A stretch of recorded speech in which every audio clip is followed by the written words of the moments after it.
BPL 2025 এবারের আসর জমে উঠেছে। দর্শকদের অন্যান্য আসরের তুলনায় এবারের আসরটা একটু ভিন্ন মনে হচ্ছে। পার্সোনালি আমার কাছেও মনে হচ্ছে এবারের আসরটা অন্য আসরের তুলনায় সত্যিই ভিন্ন।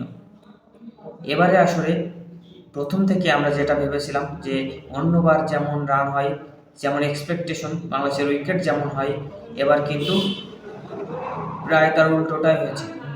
কারণ এবারে আসলে আমরা সব কিছুই দেখেছি বড় বড় রান চেস করতে 200+ রান হয়েছে, সেটাও চেস করেছে, জিতেছে বিপরীত দল।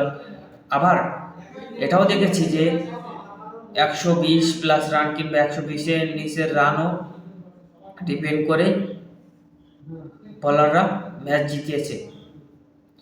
আসলে এবারে আসরটা এই জন্যেই ভিন্ন বলছি যে এখানে অনেক কিছুই ঘটেছে যেগুলো অন্য বিপিএলের তুলনায় একটু স্পেশাল। আবারও যদি বলি, অন্য আসরে যেমন উইকেট থাকে বিপিএলে যে 140 বা 150 রান করা অনেক টাফ হয়ে যায়, কিন্তু এবারে আসরে আমরা দেখেছি হর হামেশাই 200+ রান করতে, 250+ রানও হয়েছে, মেবি ঢাকা ক্যাপিটাল সেটা করেছিল। সব মিলিয়ে এবার আসরটা অন্যান্য আসরের তুলনায় অনেক ডিফারেন্স।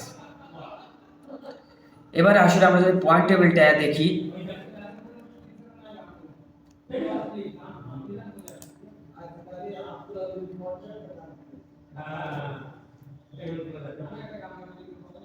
এখন পর্যন্ত পয়েন্ট টেবিলের শীর্ষে আছে রংপুর রাইডার্স। তারা 10 ম্যাচে 8টিতে জয়লাভ করে 16 পয়েন্ট দিয়ে পয়েন্ট টেবিলের শীর্ষে আছে। এদিকে ফরচুন বরিশাল, তারাও 10 ম্যাচে 8টিতে জয়লাভ করে 16 পয়েন্ট নিয়ে দ্বিতীয় অবস্থানে পয়েন্ট টেবিলের।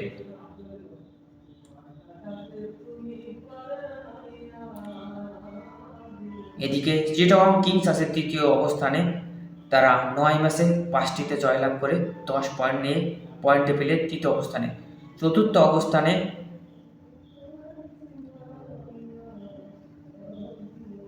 অবস্থানে দুর্বার রাজশাহী, তারা 11 ম্যাচে 5টিতে জয়লাভ করে আছে চতুর্থ অবস্থানে। এই টপ 4 যারা থাকবে তারা কিন্তু কোয়ালিফায়ার রাউন্ডে খেলার সুযোগ পাবে। আর টপ 1 আর 2 এই দুটি দল কিন্তু 2বার সুযোগ পাবে কোয়ালিফাই খেলা। সেক্ষেত্রে সকলেই চাইবে, প্রতিটা দলই চাইবে যে টপ 1, 2-তে থাকার। সেটা স্কোর বোর্ডই বলে দেবে, সেটা তাদের পয়েন্টেই বলে দেবে কে থাকবে শেষ পর্যন্ত 1 ও 2 অবস্থানে। রংপুর রাইডার্স ও ফরচুন বরিশাল কিন্তু জায়গাটা করে নিয়েছে এখন মোটামুটি বলাই যায়, কারণ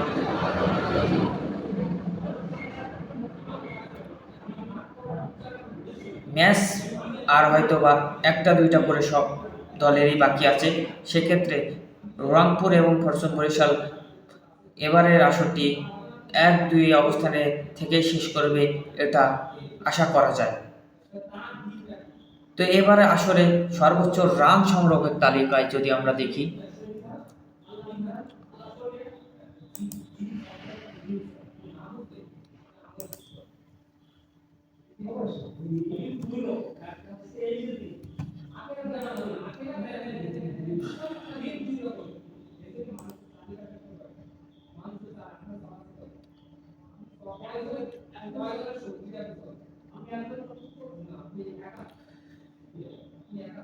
সর্বোচ্চ রান সংগ্রহের তালিকা আছে তানজিদ হাসান তামিম, আনামুল হক বিজয়। তানজিদ হাসান তামিম 120 রান ও আনামুল হক বিজয় 392 রান।